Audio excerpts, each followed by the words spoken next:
Hello, my name is Kim Howard, and I teach math and science at North McGoffin Elementary, the 3rd and 4th grade students. The reason I chose engineering in elementary is because when I became a STEM fellow, engineering became part of the design that I like having in my classroom. Sorry. So that's something that I wanted to put in my classroom, and as Selena talked about a STEM classroom, that would be awesome to have. Love to have one at our school. But the ARI grant components, the Next Generation Leadership Academy, the Next Generation Teacher Leader Academy, the Next Generation Classrooms, a significant and effective model to dramatically improve educational outcomes for students across Kentucky, and it provides Kentucky students with technology devices that otherwise would be much harder to obtain. I wouldn't have been able to do this without the ARI grant and the STEM grant, so I appreciate it greatly. My kids have enjoyed it so much. STEM Fellowship is science, technology, engineering, and math. Of this grant, I've probably enjoyed the STEM part of it best. It's been, my kids have just loved building and designing and fixing what they wanted to do. Problem-based learning encourages critical thinking and problem solving, promotes depth and complexity, creates an opportunity for students to make real-world connections, makes learning more meaningful and interesting, and PBLs may have multiple correct answers. That's what I liked about this lesson. They got to do it on their own. They got to build what they wanted, and we just tied it to area and perimeter. That was the concept that they had to go with. Design a zoo. They researched their animal habitat. They were each one given an animal, and we used our LearnPads that we got with our grant. We got 7, and then they constructed a habitat diorama, designed a habitat that relates to their animal's needs. Then they built it, and we shared it. My whole classroom was full of zoos. I mean, you couldn't move. There were Legos everywhere. So I just brought a few of them with me. But we used the LearnPads, we used the dioramas, Legos, and I got my lesson from Teachers Pay Teachers, a problem-based lesson that was on there, designed to build a zoo, and it was all designed in the area and perimeter.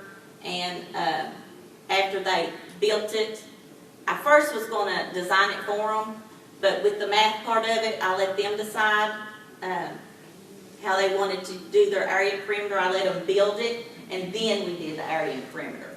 So if they cut it in sections, they had to do the area and perimeter for each part. So that went along with the math part of it. And the science,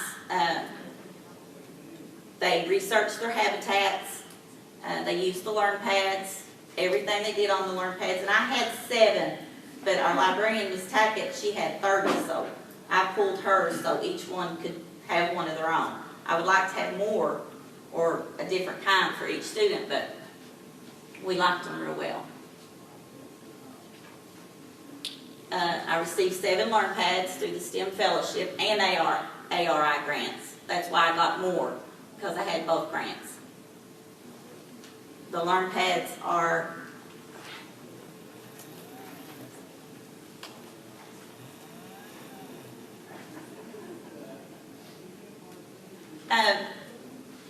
I want to talk about this while the slide's up there.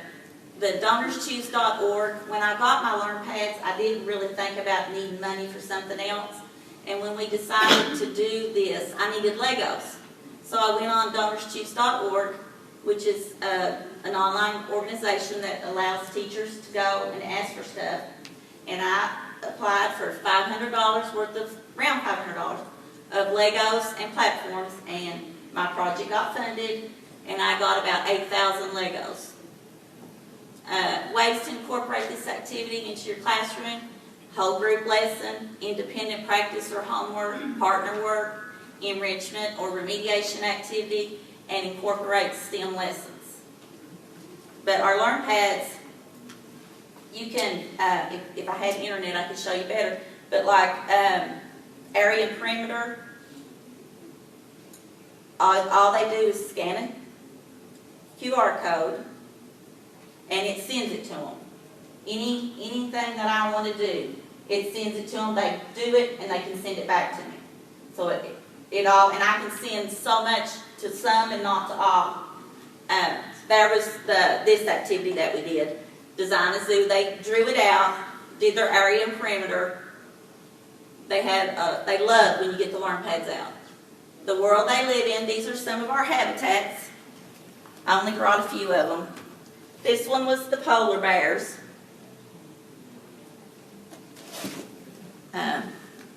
I like this one, he put the fish in the grizzly's mouth. And then this one was giraffes. That's just a few of them, but they were awesome. Then with the Legos, here's one for the giraffe. I've had time getting them up here without them falling apart. But that was the giraffe. Here's the rhino. It's got its water, its little place to stay.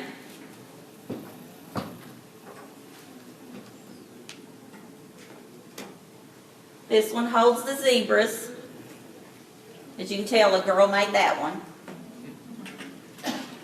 And here's the seals. That's just a few. And welcome to our jungle. That was some of the finished products. Any questions?